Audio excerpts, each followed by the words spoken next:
So now we will see the experimental setup, what all things are there, and after that we will trace the connections, and then we will do the conduction part. Okay, so this is a tube light panel.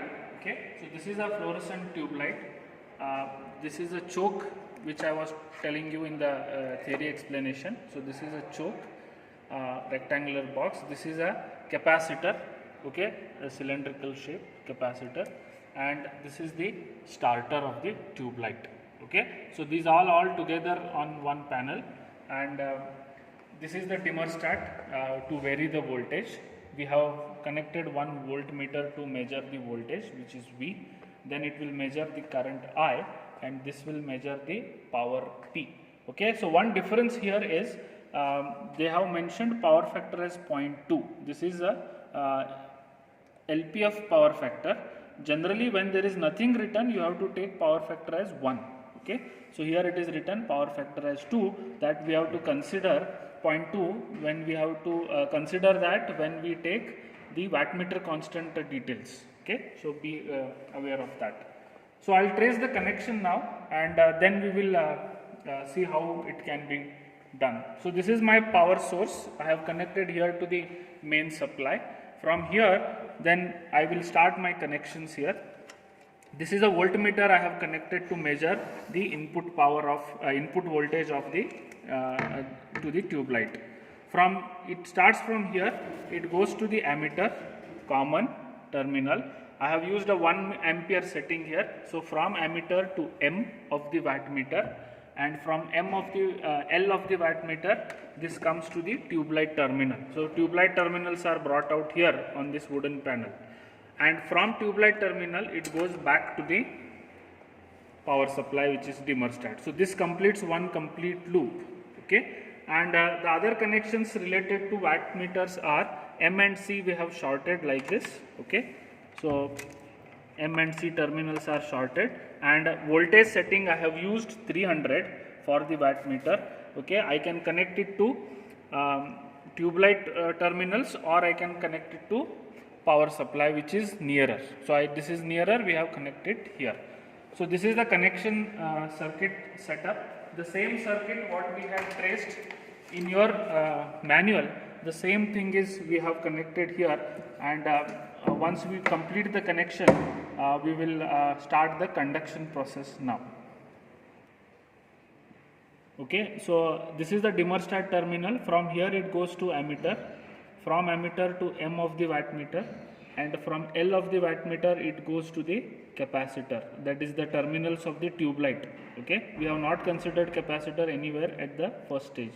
Then M and C we have to short, and V I can connect it to thermostat this side, or I can connect it here to the terminal, whichever is nearer. I can connect this V terminal. So same way we have done the connections now. So now we will move on to the conduction part. So I'll on the supply here. Single phase supply is on.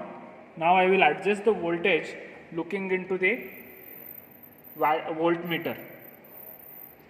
So you will see at the starter there is a small glow now, which gives when it crosses 200 volts, you will see the glow of the tube light. So now the tube light has on. We have applied a voltage of 220 volts.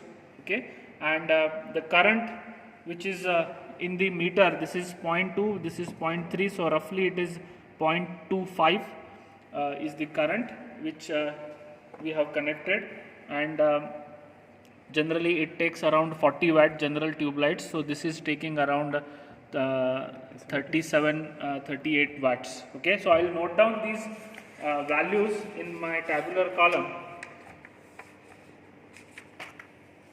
So this is a without capacitor. Voltmeter reading is 220, ammeter reading is 0.25, and wattmeter reading is 37 watts. So this is without capacitor. Now we will connect the capacitor. These are the two terminals of the capacitor. Okay, so now I have to take two wires, connect from red to red and black to black. We can even interchange because this is a AC system. Okay, so now we have connected black to black and red to red, these two wires that connects the capacitor into the circuit, this capacitor. Okay, so now we will take the reading with the capacitor. Applied voltage I have kept it same as 220 volts, so no change in that. This current is less than 0.2 amperes, so it is, I will take it as 0.18, and the power almost remains same, close to 37 watts. So the power consumed by the wattmeter will not change, only the current will reduce because of the capacitor. Now I will note down these values in my tabular column: 220, 0.18 and 37 watts. So now I have to calculate the power factor. So power factor is P divided by V into I, first case.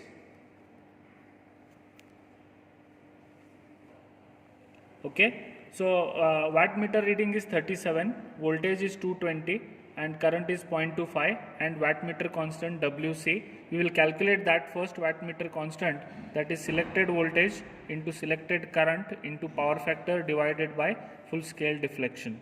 Voltage we have selected is 300, current we have selected is 1, power factor is written on wattmeter, that is 0.2, and full scale deflection is around 60.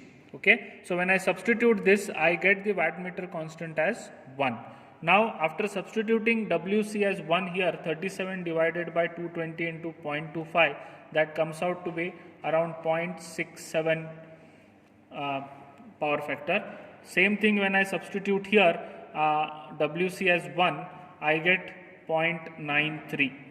Okay, so power factor from 6.7 has increased to 0.93. So in my tabular column, 0.67 and 0.93 is the increase in the power factor because of the capacitor what we had connected here.